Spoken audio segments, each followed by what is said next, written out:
We'll now look into a simple Python-based example for logistic regression. Now for this use case, we leverage this old data which we have used in the previous modules, and that is HR analytic dataset, which we had downloaded from Kaggle for the previous modules. Let's jump onto Spider and load the data. So I presume you already have the data. Let's get started. I'll import pandas as pd, and I'll load the data into a data frame called newdf. Just for validation, let's look at the length and breadth of the dataset. So we'll say newdf.shape. And there we go. As we know, it has 15,000 rows approximately with 10 columns. And what are the new column names? That's it. Satisfaction level, last evaluation, and so on. Now, since this is a logistic regression example, we would need an independent value, at least one independent variable and one dependent variable. So the dependent variable needs to be categorical variable. Now from this data set, left signifies whether the employee has left the company or not, which can have values like 0 and 1. You can just do a quick check over here. We'll say new df, and new df will say left, and will say unique. Now it should return two values, 1 and 0. 1 indicates he has left the company, and 0 indicates he's not left the company. So if you boil this down to a simple use case, we can define a logistic regression equation, which is a classic example for a classification where we have an equation where y, being the dependent variable, is left, whether he has left the company or not. X is one of the independent variables. For simplicity, let's just assume we have one independent variable over here. So we'll say satisfaction level seems like a good variable to be figured out. So the hypothesis would be defining employee attrition y as a function of satisfaction level. The general hypothesis would be employees with higher satisfaction levels generally tend to stay with the company, and employees with lower satisfaction level generally leave the company. So that's basically the hypothesis, or the framed equation. Now we need to import the logistic regression equation or function from sklearn. So we'll say from sklearn.linear models, we'll import logistic regression. There we go. And just like we followed the process for linear regression, we'll first create an object for logistic regression, we'll fit the module, and we'll predict the outcome. Now to make prediction simple, what you can do is we'll create a train data set and a test data set. The train data set will be, let's say, the one which we'll use for fitting the line. And that will be, let's say, from this data set, we have around 15,000 rows. So let's take the first 10,000 into train and the next 5,000 into test. So we'll say new df, and we'll say ilog. We'll take everything up to the 10,000th row and all the columns.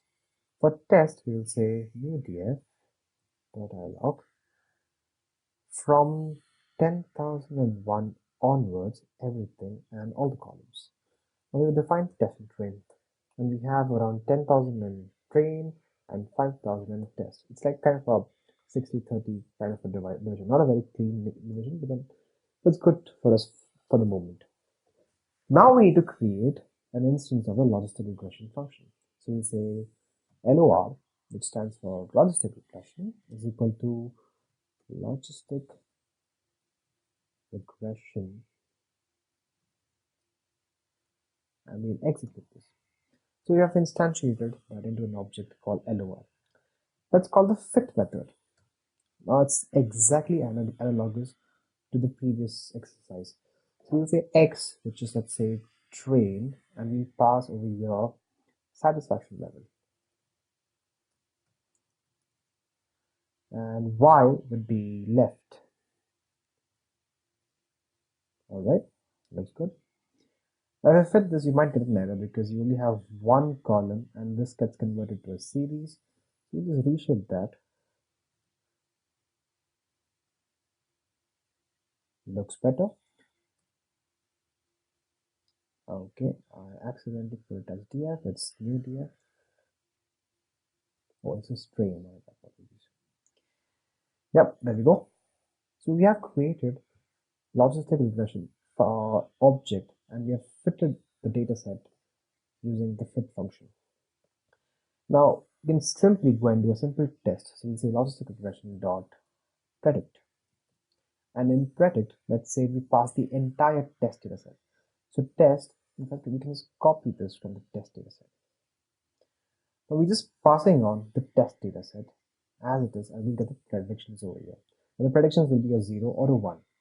There we go. We can see the output is 0, 0, 1 and many more, and ends with 0, 1, 0. So we have passed approximately 5,000 records in this test data set, and we will have an output with 5,000 rows. So let's keep this aside and let's understand how did it do a prediction. So similar to linear regression, we could just have the intercept values and we'll have the coefficients. And if you look at this, we now have the intercept and coefficient values for each of them, but for the object. I'll just do it once again. So we have the intercept of 0.75 and we have coefficients of minus 3.83. So coefficient corresponds to the impact of x on y, and intercept is defined as the part of y which cannot be explained by x. Now the equation will be log of odds of p upon p minus 1 minus p is defined as mx plus c, and we have the value for m and c. Now the predict function takes into account this equation with the values of the parameters, does the necessary transformation so that it can predict the probability for an outcome, and from the probability it takes the cutoff as, let's say, simple 0.5. So anything above 0.5 would be 1, anything below 0.5 would be 0, and vice versa. So that is where we have the outcomes when we do a simple predict function passing some new data sets. So it calculates the prediction value as probability cutoff at 0.5. So what if you were interested to understand the probability for each of the classes when you're doing a prediction? We can simply call another function called, instead of predict, we can say predict probability. Just short from PROPA. And now I can see you can actually have the values for each individual record. So if the value for one is 0.56, the probability of one is 0.56, the probability for the other one would be minus 1 minus 0.56, and we have a corresponding values over here. So this is a simple demonstration for a logistic regression example where you have one dependent variable and one independent variable. Now let's take let's take this one step ahead. What if we want to define this equation in a little lengthier way? So we have more than one independent variable. So we'll say, okay, the attrition of a company is defined as a function of satisfaction level, and let's say another variable like time spent with the company or number of projects he's worked with. So if you just do a simple columns again, we'll get the list of columns that is associated with this data set. And we've already have satisfaction level. Let's take time spent with the company or number of projects, right? So let's just recreate the same logistic regression function over here. So instead of saying fit with one variable, I will pass a data frame with two of them. So I'll say satisfaction level and number of projects. Number project. Right? Makes sense? So this would be a data frame. So we don't need to vary shape. So this will have a shape of two columns and let's say around 10,000 rows. So fair enough. Now if we do a fit, there we go. We have the equation done, created for us, and we can quickly go ahead with the fit function, predict function. So let's do a predict over here. And if we do a predict, we'll do the same over here. Instead of passing just one of these columns, we'll pass two of them. Right? There we go. All right, I have to remove this. Yep. And we have the outcome over here. So the outcome might be a little different compared to the previous one. So if you remember, the previous one was 0, 0, 1 and kind of ended with 0, 1, 0. And here we have a prediction for 0, 0, 0. Now, this might not be same if you have more number of variables. The moment you add more number of variables, in some cases, the algorithm learns better. So we can say that there's kind of an improvement in the algorithm. Not we can't say that for sure because we've still not reached the point where we have started evaluating machine learning models. We'll soon reach there. But then just assume that the moment you added one more variable, you see a fair amount of differences in the outcome. Now just let's have a look at the intercept and the coefficients. So to look at the intercept, we have an intercept of 1.22, it's changed. And let's look at the coefficients. Now we have two coefficients for two variables.